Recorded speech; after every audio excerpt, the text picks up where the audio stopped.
specialized hunting apparatus designed for shock and sepsis. In these moments, the island becomes a theater of psychological warfare. The badger turns, exposing his silver-streaked back and a 5-centimeter scar on his shoulder, a testament to past survivals.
As the encounter escalates, the dragon lunges.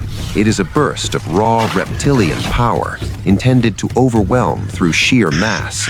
Dust and debris erupt as the predators collide. But the badger is built for this. His skin is loose and thick, allowing him to twist within his own hide, even if caught in a grip.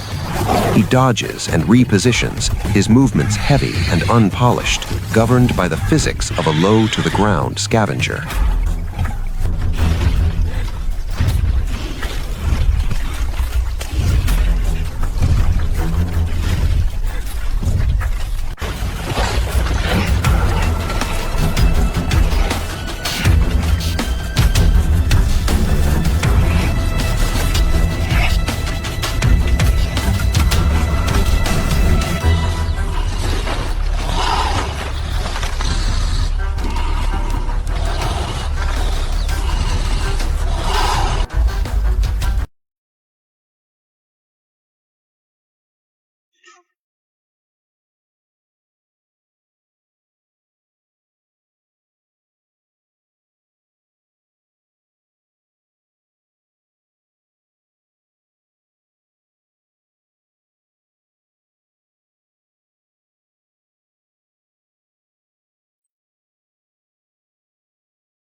But why fight? In the natural world, every movement is an expenditure of calories. For the dragon, a badger is a difficult, bony meal. For the badger, the dragon is a lethal risk with little reward. The standoff enters a rhythm of short, violent bursts, followed by long pauses for reassessment. Muscles twitch under the strain. Heavy breathing fills the silence. They stand 3 meters apart, locked in a stalemate. The dragon, coated in the red dust of the volcanic soil, begins to feel the weight of his own exertion. His stride becomes less certain as the sun begins to descend. The heat that powered his morning is fading. As the sky shifts to a deep purple, the hierarchy remains unchanged, yet the badger has earned his passage. He turns his back one final time, walking with a calm, steady pace into the darkening horizon. He carries the dust of the encounter, but his solitary journey continues.